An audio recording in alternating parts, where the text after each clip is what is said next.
নমস্কার, সকলকে আমি আমার চ্যানেলে স্বাগত জানাচ্ছি।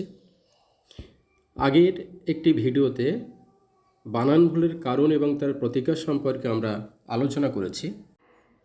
আজকে আমরা আলোচনা করব একটা বানান যে ভুল কিংবা ঠিক সেটা আমরা কিভাবে নির্ধারণ করব, বা অন্যভাবে বলা যায় কোনো বানানকে আমরা ঠিক বলছি কিংবা ভুল বলছি তার পিছনে যুক্তিটা কী। শুদ্ধ বানান নির্ধারণের ক্ষেত্রে যে সমস্ত উপায় রয়েছে তাদের মধ্যে অন্যতম হলো ব্যাকরণ জ্ঞান। আসুন দেখে নেওয়া যাক যে ব্যাকরণ জ্ঞানের সাহায্যে কিভাবে আমরা শুদ্ধ বানান নির্ধারণ করতে পারি। এক্ষেত্রে আমরা প্রথমে বেছে নেব খুব সহজ এবং সাধারণ দুটি বানান, প্রতিযোগী এবং প্রতিযোগিতা। এখানে দেখা যাচ্ছে প্রতিযোগী শব্দের দুটি বানান আছে, গয়ের সঙ্গে একটাই আছে দীর্ঘ ইকার, একটাই আছে হ্রস্ব ইকার, এবং প্রতিযোগিতা শব্দেরও দুটি বানান আছে। এদের মধ্যে ঠিক বানান কোনটি? আমরা অনেকেই জানি শুদ্ধ বানান হবে প্রতিযোগী, অর্থাৎ দীর্ঘ ইকার, আর প্রতিযোগিতা হবে হ্রস্ব ইকার। মানে প্রতিযোগী শব্দের গয়ের সঙ্গে দীর্ঘ ইকার যুক্ত, কিন্তু প্রতিযোগিতা শব্দের গয়ের সঙ্গে হ্রস্ব ইকার যুক্ত। এবারে আমাদের প্রশ্ন, গয়ের সঙ্গে একবার দীর্ঘ ইকার আর একবার হ্রস্ব ইকার, এই যে দুরকম কার চিহ্ন যুক্ত হলো কেন? হলো তার কারণ এর পিছনে রয়েছে ব্যাকরণের সূত্র। আমরা যদি সেই সূত্রটা জানতে পারি তবে সেই সূত্র ধরে আমাদের উল্লিখিত শব্দগুলি ছাড়াও একাধিক বানানের শুদ্ধ রূপের ধারণা আমরা লাভ করতে পারব।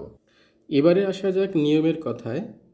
নিয়মটা হচ্ছে সংস্কৃত ইনভাগান্ত শব্দগুলি কর্তৃকারকের একবচনে দীর্ঘ ইকার হয় এবং এই দীর্ঘ ইকার যুক্ত শব্দ বাংলায় গৃহীত হয়। ইনভাগান্ত শব্দ কাকে বলে সেটা অন্য আরেকটি ভিডিওতে আলোচনা করা যাবে। এখন আমরা যে সূত্রটা বললাম সেই সূত্র ধরে প্রতিযোগী শব্দের বানানে গয়ের সঙ্গে কেন দীর্ঘ ইকার যুক্ত হবে সেটা বিশ্লেষণ করব। প্রতিযোগী এই শব্দটা এসেছে ইনভাগান্ত বা ইন প্রত্যয়ান্ত শব্দ প্রতিযোগিন থেকে। এখানে বলে রাখি দন্তন্য নিচে একটি হস হবে, আমার এখানে দেওয়া যায়নি, সেটা বলে রাখলাম। প্রতিযোগিন থেকে প্রতিযোগী,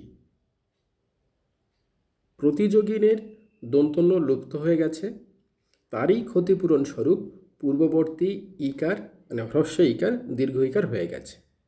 ব্যাকরণের পরিভাষায় যাকে বলে ক্ষতিপূরক দীর্ঘীভবন।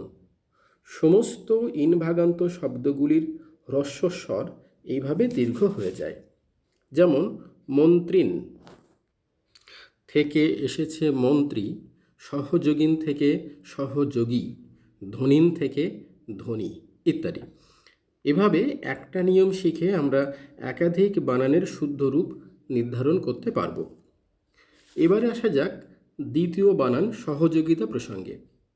এখানে নিয়ম হচ্ছে ইনভাগান্ত শব্দ যেগুলি বাংলায় দীর্ঘস্বর যুক্ত হচ্ছে সেই দীর্ঘস্বর যুক্ত শব্দগুলির সঙ্গে তা প্রত্যয় যুক্ত হলে দীর্ঘস্বর আবার হ্রস্বস্বর হয়ে যায়।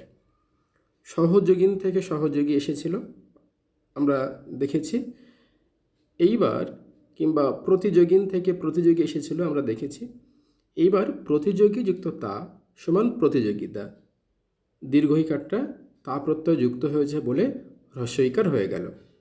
ঠিক একই রকমভাবে প্রতিদ্বন্দ্বিন থেকে এসেছে প্রতিদ্বন্দ্বী, এই প্রতিদ্বন্দ্বী শব্দের সঙ্গে তা প্রত্যয় যুক্ত হলে হবে প্রতিদ্বন্দ্বিতা, দীর্ঘ ইকারটা হ্রস্ব ইকার হয়ে যাবে।